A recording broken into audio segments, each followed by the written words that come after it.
Oi, gente, tudo bom? Hoje nós vamos falar sobre o Dr. Vignal. Vamos aproveitar, né, a pausa para o almoço aqui, né, e vamos falar um pouquinho, né, de Allan Kardec, né, os seus estudos. É sempre bom dar uma animada assim, né, durante o dia. Então, eu já estou na quinta semana, no final da quinta semana com o Brace, de 6 semanas, gente. Estou indo para a sexta semana, tudo termina, a aprovação passa, né? O importante é a gente aprender com esse processo. Tudo que acontece com a gente é um processo que a gente passa, nós vamos amadurecendo, né? Então, para mim, essa cirurgia no joelho foi um processo e daqueles, assim, né? De ter paciência com o teu corpo, porque você faz cirurgia, né? E não volta automaticamente a dobrar a perna, né? E para dobrar a perna, ela tem que forçar, tá, né? Tá preso ali, né? E nossa, só sai do corpo, né? Quando ela começa a pressionar a fisioterapeuta. Assim, não é fácil, né? Mas aí o corpo vai reagindo, ele tem uma própria sabedoria, né? E daí vai aos pouquinhos, vai voltando o movimento, né? Mas é bem lentamente, é tudo um para e passo, né? Não é fácil, né? Mas é possível, né? Como o meu guia sempre fala. Né? Agora vamos falar, ver o que o Dr. Vignal tem a nos dizer. Antigo membro da Sociedade de Paris, morto em 27 de março de 1865. Na véspera do enterro, um sonâmbulo muito lúcido e que vê muito bem os espíritos. Naquela época tinha essa coisa dos sonâmbulos, né, que eram médiums e quando eles estavam nesse estado sonambúlico, davam mensagens, né? Convidado a se transportar para perto dele e a dizer se ouvia, respondeu: Vejo um cadáver no qual se opera um trabalho extraordinário. Dir-se-ia uma massa que se agita. E como algo que faz esforços para se desprender disso, mas que custa vencer a resistência. Não distingo uma forma de espírito bem determinada. Ele foi evocado na Sociedade de Paris em 31 de março.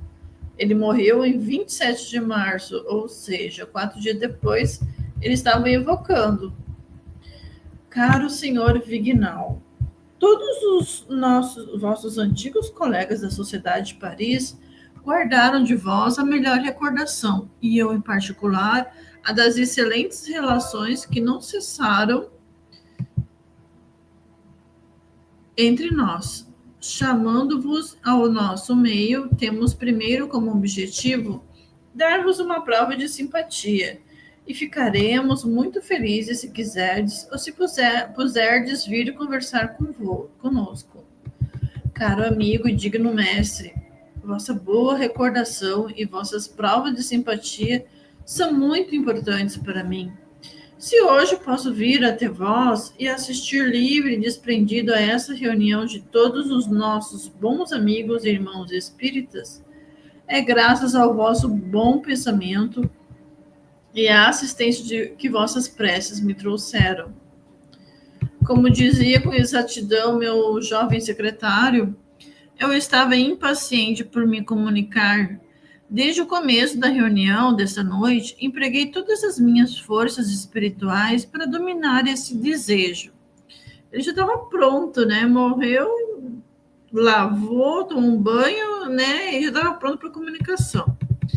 Vossas conversas e as graves questões que debatestes, interessando-me vivamente, tornaram minha espera menos penosa.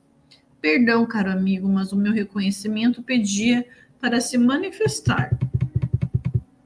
Tende a bondade de dizer-nos primeiro como vos encontrais no mundo dos espíritos. Tende a bondade de, ao mesmo tempo, nos descrever o trabalho da separação, vossas sensações naquele momento, e dizer-nos, ao fim de quanto tempo vos reconhecestes. Como é que foi o processo, né, quando ele morreu? Sou tão feliz quanto se pode ser, quando se vê plenamente confirmados todos os pensamentos secretos que emitimos sobre uma doutrina sobre uma doutrina consoladora e reparadora. Sou feliz, sim, eu o sou, pois agora vejo sem nenhum obstáculo se desenvolver diante de mim o futuro da ciência e da filosofia espíritas. Aí é no outro lado, né, que a pessoa encontra a felicidade. É no reino de Deus, como falava Jesus, né, que nós seremos felizes. Mas afastemos por hoje essas digressões inoportunas. Virei de novo conversar convosco sobre esse assunto, sabendo que minha presença vos trará tanto prazer quanto eu mesmo sinto ao visitar-vos. O dilaceramento foi bastante rápido, mais rápido do que o meu pouco mérito me fazia esperar. Fui ajudado poderosamente pelo vosso concurso, e vosso sonâmbulo vos deu uma ideia bastante nítida do fenômeno da separação, para que eu não insista nisso. Era uma espécie de oscilação descontínua, uma espécie de arrastamento em dois sentidos opostos. O espírito triunfou, visto que estou aqui. Não deixei completamente o corpo, senão no momento em que ele foi baixado à terra. Eu voltei convosco. O que pensais do serviço que foi feito para vosso funeral? Estabeleci para mim o dever de assistir a ele. Naquele momento, estava suficientemente desprendido para vê-lo, e as preces que disse por vós, não ostensivamente bem entendido, foram até vós? Sim, como vos disse, vossa assistência fez tudo em parte, e voltei convosco, abandonando completamente minha velha crisálida. Aliás, as coisas materiais tocam-me pouco, vós o sabeis. Eu não pensava senão na alma e em Deus. O que é crisálida? Eu não vou em enterro, gente. Mas não tenho vontade de ir em enterro, porque não sei, não me chama atenção, sabe? E também eu, por causa da fé espírita, né? Eu sei que é só o corpo que está ali, né? Crisálida. Casulo que envolve a crisálida. Dentre os lepidópteros, apenas as mariposas o confecciona. Pupa dos insetos lepidópteros, aurélia. Crisálida. Qual é o significado de crisálida? É a pupa da borboleta, é quando está no casulo, né? Crisálida é casulo, então. Muito que bem.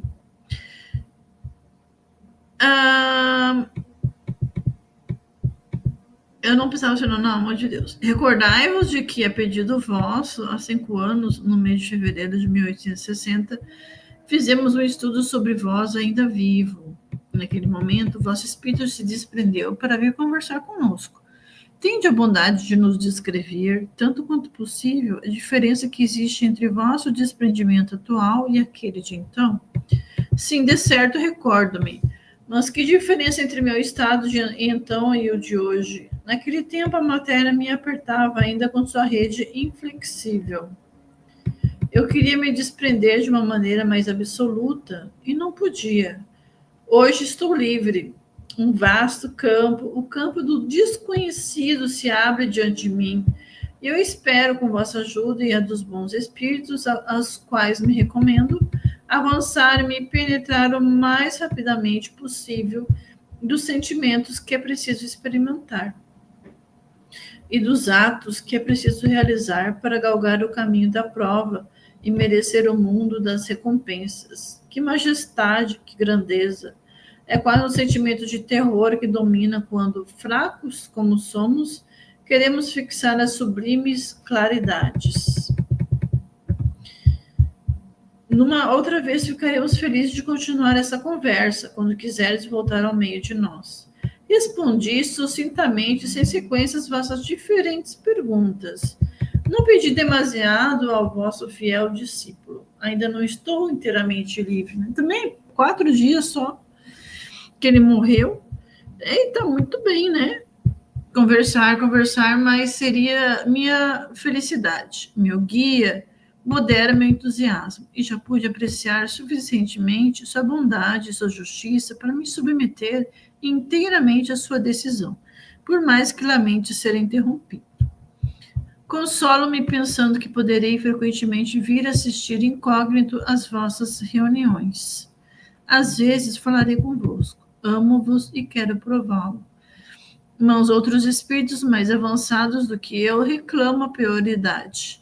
E devo apagar-me diante daqueles que tiveram a bondade de permitir ao meu espírito dar livre curso à torrente de pensamentos que eu reunira.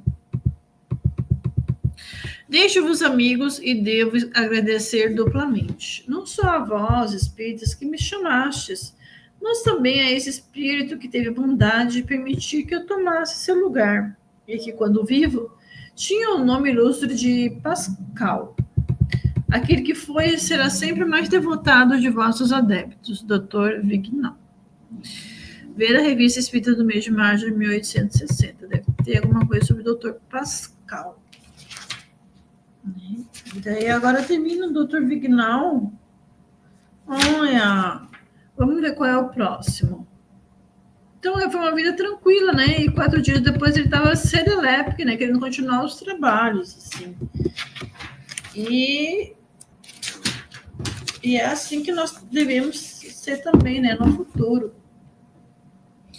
Fazendo um bom combate, também vamos chegar nesse estágio, né? De um dia depois que eu voltar ao trabalho, que é ao trabalho da espiritualidade, né? De entender o espiritismo. Agora, voltar ao meu serviço, não quero voltar, não, gente. Desculpa, eu sou muito grata a ele por me sustentar tudo, mas não quero voltar. Eu quero voltar a trabalhar no espiritismo, né? Vir como um espírito obsessor, né? Tô brincando. Trabalhar, continuar estudando, essas coisas. Jovem piloto da Barra, quem é agora que nós vamos falar? Victor Lebluff. Jovem piloto da Barra, pertencendo ao Porto do Havre, morto com a idade de 20 anos.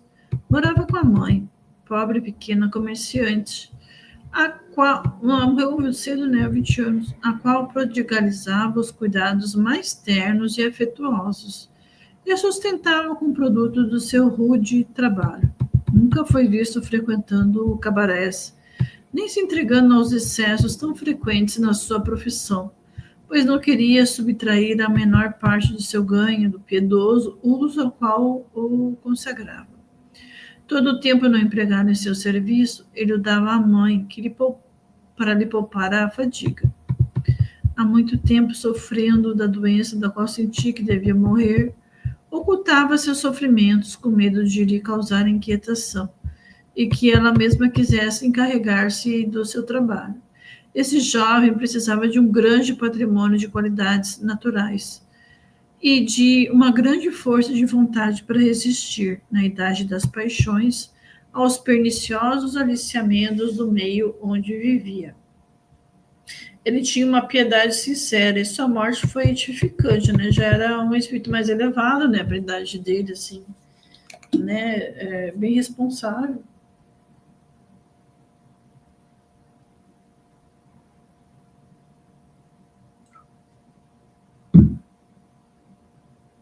Na véspera de sua morte, ele exigiu da mãe que fosse repousar um pouco, dizendo que ele mesmo sentia necessidade de dormir. Então, teve então uma visão. Encontrava-se, disse ela, uma grande escuridez. Depois viu um ponto luminoso que crescia pouco a pouco, e o quarto ficou iluminado por uma brilhante claridade, da qual se destacou a figura de seu filho, radiosa e elevando-se no espaço infinito. Ela compreendeu que o fim dele estava próximo. Com efeito, no dia seguinte, sua bela alma deixara a terra, enquanto seus lábios murmuravam uma prece. Bonito, né?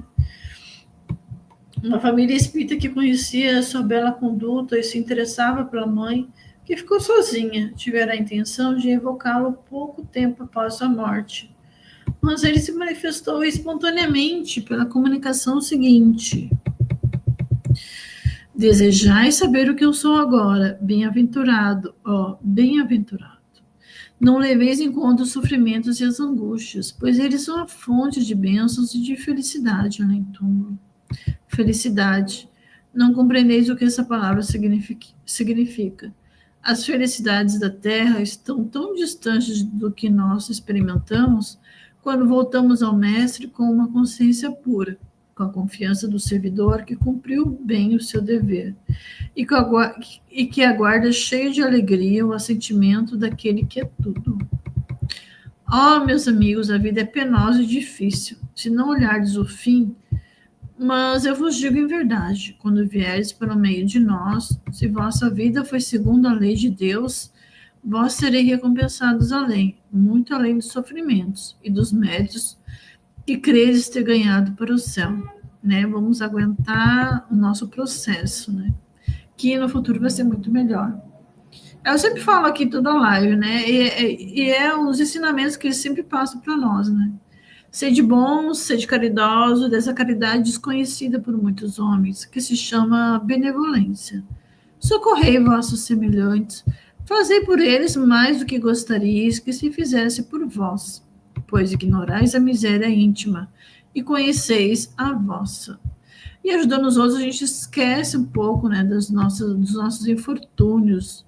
É bom, né, dar uma anuviada também. Socorrei minha mãe, minha pobre mãe, meu único pesar da terra. Ela deve suportar outras provas, e é preciso que chegue ao céu. Adeus, vou vê-lo. Victor. Victor é o nome do meu médico, que eu fiz a cirurgia no meu joelho, coincidentemente. Mas esse não é doutor, né? É só um jovem. O guia do médium. Os sofrimentos suportados durante uma encarnação terrestre não são sempre uma punição. Os espíritos que, pela vontade de Deus, vêm cumprir uma missão na Terra, como aquele que acaba de se comunicar convosco, são felizes por suportar males que para outros são uma expiação. O sono os retempera junto do Altíssimo e dá-lhes a força de suportar tudo para sua maior glória. A missão desse espírito em sua última existência não era uma missão brilhante.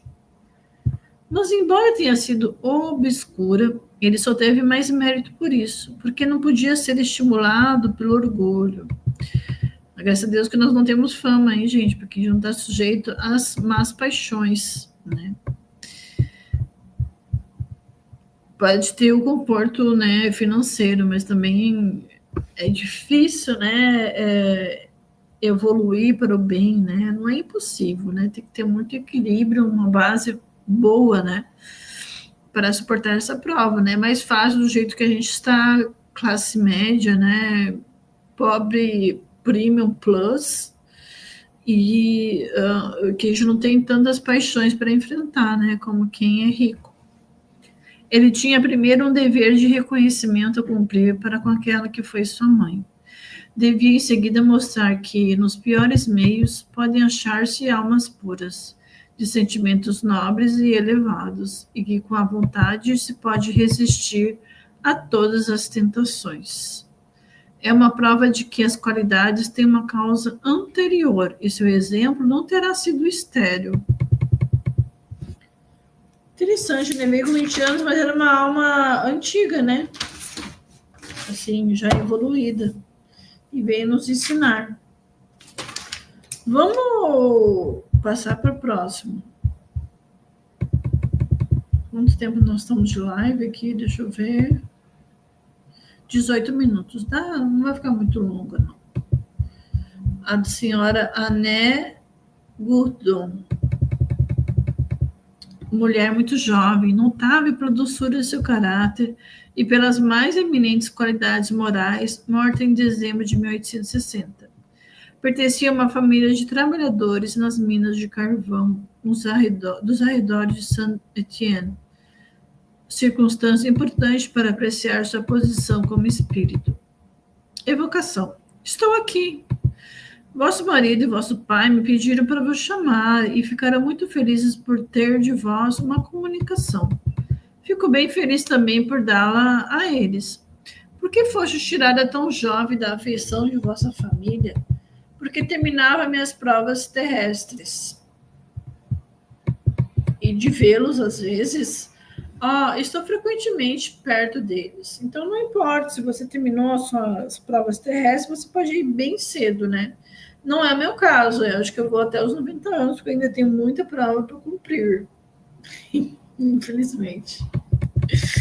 Sou infeliz como espírito. Sou feliz, espero, aguardo, amo. Os céus não têm terror para mim. e aguardo com confiança e amor que as asas brancas nasçam em mim. Asas brancas é metafórico. O que entendeis por essas asas? Entendo tornar-me puro espírito e resplandecer como os mensageiros celestes que deslumbram. Ah, tá. É metafórico. Observação.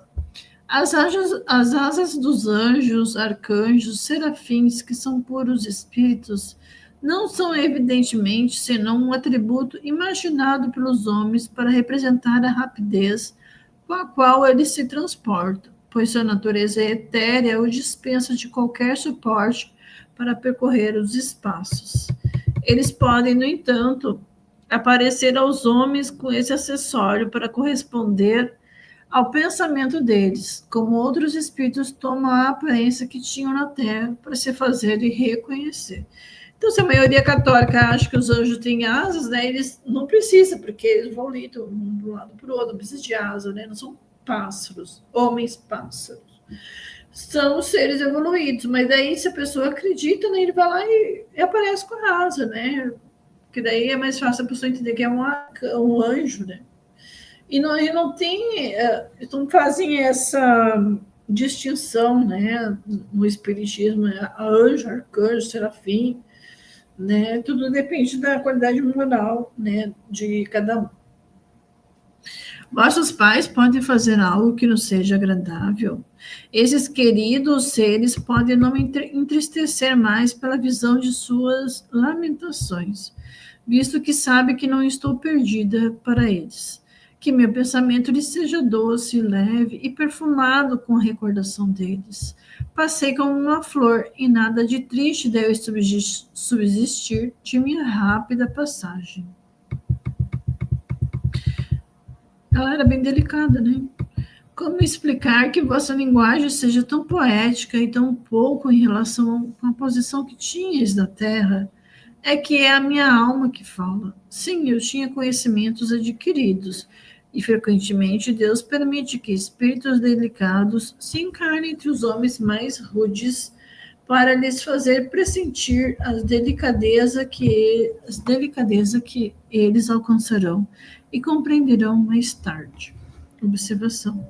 Sem essa explicação tão lógica e tão conforme a solicitude de Deus pelas suas criaturas, dificilmente ter-se-ia dado conta de que, à primeira vista, poderia parecer uma anomalia. Com efeito, o que haverá de mais gracioso e de mais poético do que a linguagem do espírito dessa jovem, mulher criada no meio dos mais rudes trabalhos? A contrapartida se vê com frequência. São espíritos inferiores encarnados entre os homens mais avançados, mas com o objetivo oposto. É em vista do próprio avanço deles que Deus os põe em contato com um mundo esclarecido, e às vezes também para servir de prova a esse mesmo mundo. Nós vemos aí o Benjamin Netanyahu, né? Que prova para o mundo ter esse homem reencarnado na mesma época que a gente. Pelo amor de Deus! E o homem é sociopata, né? Eu não sou psicóloga nem psiquiatra, mas alguma coisa tem ali. Normal não é, uma pessoa normal não faz isso daí, né? Não pratica genocídio, né? Uma pessoa evoluída. E Donald Trump, né? Enchendo o saco dos outros também, né? Pessoa egóica, né? Assim, pessoa difícil de lidar. Então, a gente, né, é uma prova para a gente, né? A gente não tem, convive diariamente, mas só de olhar a notícia a gente já fica com raiva, né? E tem que sair dessa vibração, mandar pensamentos positivos para ele evoluir também, né? Mas é complicado. E às vezes nós somos provas para outras pessoas, né? Qual outra filosofia pode resolver tais problemas? Dificilmente, a não ser o espiritismo, né?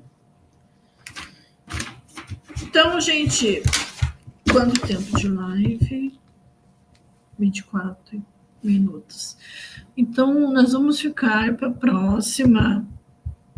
Deixa eu ver aqui. Maurício Guntra. Tá? A gente vai falar dele, que é bem longo.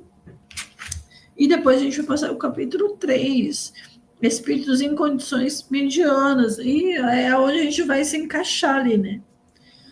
Mais para baixo, né? Vamos ver em que nível nós estamos.